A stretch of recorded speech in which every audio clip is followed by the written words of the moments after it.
Bonjour à tous, devant moi j'ai un OnePlus Pergo 2 et laissez-moi vous montrer comment passer de la navigation à 3 boutons au geste et inversement.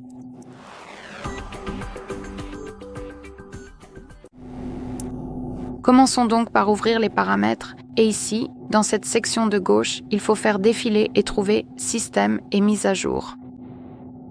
Ensuite, arrêtons-nous sur la deuxième option qui est Navigation Système.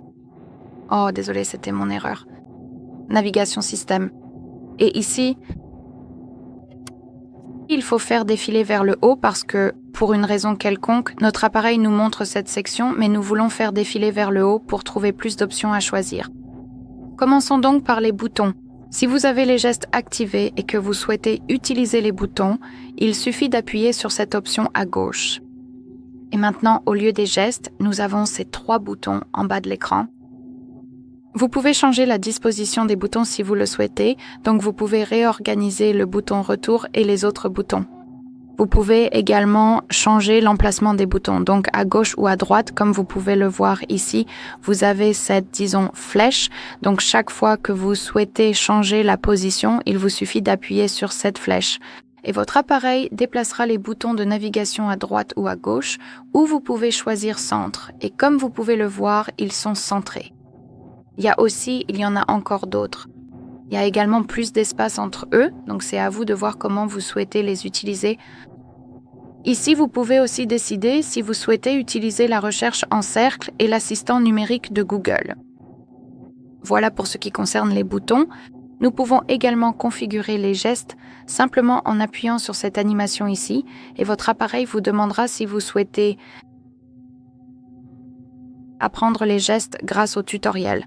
Vous pouvez donc simplement appuyer sur « Apprendre », mais je ne veux pas le faire. Donc au lieu des 3 boutons, nous avons cette ligne en bas qui est responsable de certains gestes. Vous pouvez la masquer simplement en utilisant cette première option. Ici, vous pouvez décider si vous souhaitez utiliser l'option de prévention des fausses touches. Par exemple, uniquement en jeu, en plein écran ou la désactiver complètement. C'est à vous de choisir. Sensibilité aux gestes de retour et pour être honnête, je vous recommande vivement de revenir à cette option après avoir utilisé les gestes pendant un certain temps. Ainsi, vous pourrez voir si vous avez besoin d'une sensibilité plus élevée ou plus faible. Et encore, Circle to Search, assistante numérique et animation de balayage qui sont en version bêta, donc vous pouvez les essayer si vous le souhaitez.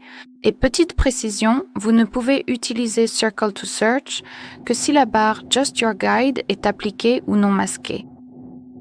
Très bien, donc pour revenir à la page précédente, comme avec le bouton Retour, il vous suffit de faire glisser votre doigt du côté vers le centre. Et si vous voyez cette flèche, vous pouvez relâcher le doigt. La même chose depuis le côté gauche.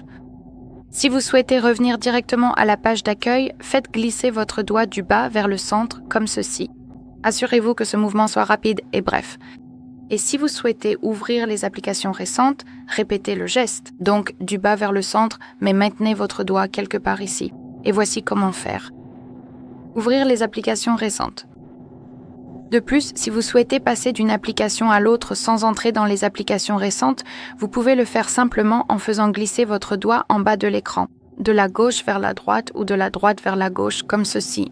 Et comme vous pouvez le voir, nous pouvons rapidement changer ou passer d'une application à l'autre.